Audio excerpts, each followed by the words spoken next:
Hey, Hykiri Nation. We're back with episode 4 of Wrestling with Hykiri.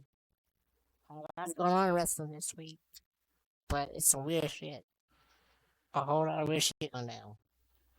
It started up with the rumors of Roman Reigns being removed from the shows and on television, house shows, and televised shows, and some pay-per-views. There's been a lot of things. I mean, it could be, it could mean that Roman is nursing a small injury and trying to keep him, healthy till he gets better. So they're limiting his bookings so that he can heal and still work and not have to be dropping either of the titles. I think Roman is pretty much set to keep both titles for a really long time. So I think WWE is doing whatever they need to make sure that he's protected from, injury and getting illnesses and whatnot. I don't think it's a punishment or Roman's in trouble or anything like that because if he was, he wouldn't be a unified champion right now. So I don't think that's the case. But it's interesting to see what they're going to do to book Roman's very first unified title match. Who is it going to be against? When is it going to be? How often will it happen? Will it be more than one match? Across both shows? A lot of things can happen here. So we'll have to wait and see. Next, let's talk about Naomi and Sasha walking out on Monday Night Raw. It's a really professional thing for anybody to do. No matter who you work for, or what your career is, or anything like that. Walking out, you're on television, and you're a champion, so you're prominently featured on boat shows and on pay-per-views. That's not very professional. And a lot of fans are, I guess, siding with them, stating that, this didn't happen when Brock did it or when Charlotte and Becky threw their belts at each other in a segment. You gotta understand, though, both of those situations are very, very different. And they all have to be handled very differently. It's not even the same as when CM Punk walked out. Because by the time he actually did walk out, there was more of a shoot than anything. So it was a big work in the end. But Naomi and Sasha walking out is far from being a work, as they're both been suspended, stripped of the titles, and their merchandise removed from WWE Shop. So it's definitely not a work. It's definitely real. I think it's just awkward because now you have the Usos, who's married to Naomi, and ready to Roman Reigns. She walks out, and that makes it really awkward for her husband and her brother-in-law and for Roman. I mean, you're pushing your whole family, and you're showing them that you're very unfaithful by walking out with the titles. I don't really think that this is AEW. By all means, AEW takes Naomi and Sasha. More power to them, but AEW's roster is so overstacked right now. And it won't be that big of an impact. I don't really see it as that. I'm glad for this attention to kind of stop other wrestlers from thinking they can do the same thing. If you don't want to be there, professional and quit. Ain't no drama with it. Just saying. Over on NXT, we have Roxanne Perez, right? How good is she, dude? Roxanne Perez is probably my favorite, my second favorite women's wrestler in NXT right now. So to Courage. I think Roxanne's gonna make it to the finals women breakout tournament. But the whole tournament as a whole is kind of lame to me because none of the breakout new stars I want to match yet. So all WWE. I was thinking that the last Legends would win the tournament because they've been high on her. But after what I've seen lately, I think they lost interest. So it'll probably be Nikita Lyons who wins this tournament. But it should be Roxanne Perez. Because she is really, really great. She's a future champion. I love McCoy. I don't understand. I understand that the crowd loves Nikita, but sometimes you get backwards who better wrestlers are. And that's Roxanne. The Braun Breaker and Joe Gacy rematch. When it's coming out, I'm excited for it. The first match was okay. Was it great? Was it horrible? But it wasn't great. The stipulation for the rematch where Braun gets disqualified, he loses the title. I don't understand what they're doing here. Because Braun's a face. It's more of a role for heels.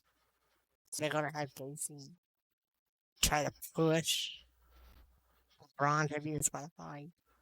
I guess, which kind of make said wait week. Makes him look weak if you think he needs a disqualification. Win to become a champion.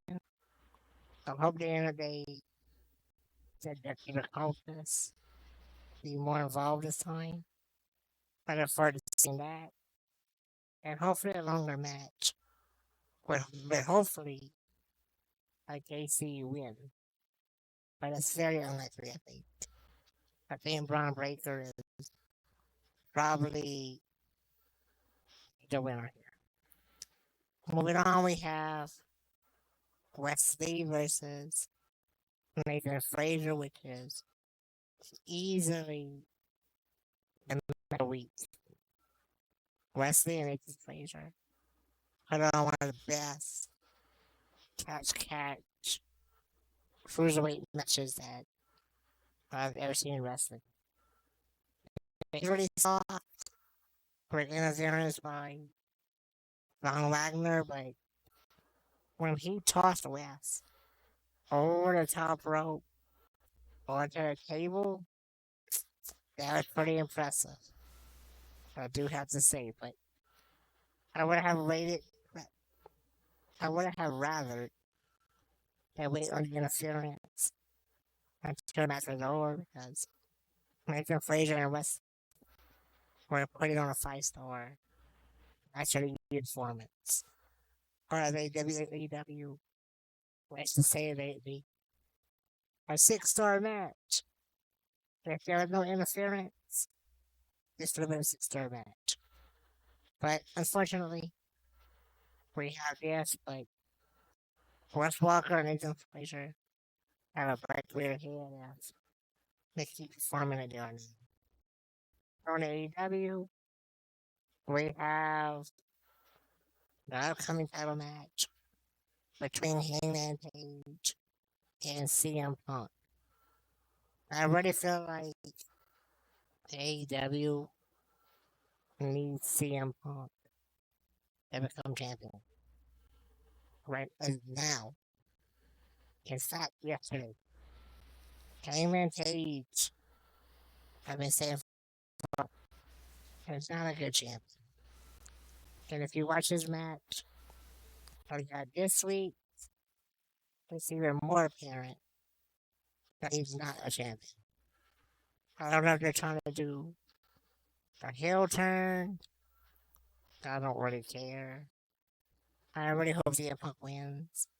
AEW needs CM Punk to become champion because their champion right now has no real big name. And he's very lackluster. I need CM Punk to elevate the company as a whole if they want anything to be kept around a couple of more years. If not, I think AEW is going to be in trouble for having big name talent but not using them correctly. So we'll see on it. We'll end up with the tag team unification match over a SmackDown between the Usos and RK Bro. Another great match. But we saw the right team winning. The Usos winning were the correct victor. Not that RK was bad. I think the Usos are the better tag team, and they put the work in, despite Naomi possibly some drama for her family with her walkout. I think it shows that to those that work and give it their all, that WWE will more than willingly reward you for your efforts. And therefore, now unified champions, and probably the longest reigning tag champion in the current era. Don't hold me to that. The New Day might still have a longer reign, but the Usos are on the verge of opportunities if need be. And they should, because the Usos are a huge workhorse for their company. I think them unified champions alongside Roman Reigns is a good thing for the company. It's a good thing for the shows and for the current storylines. So I really think this is the right call. Roman's interference was expected. So there's that. But I don't know how this is that Roman's future. Maybe he'll battle Riddle or Orton, or possibly both at once. Once each show, maybe in separate matches, or maybe for the same match.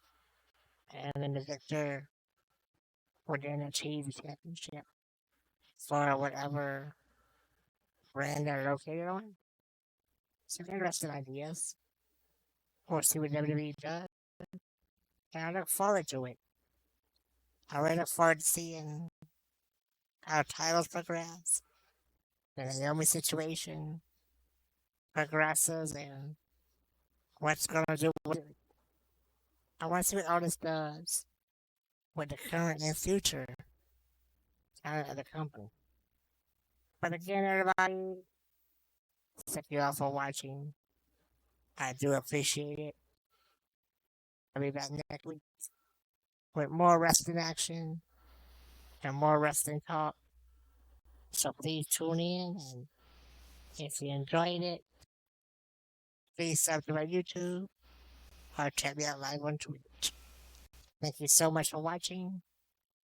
Throw a like if you enjoy, and leave your comments below.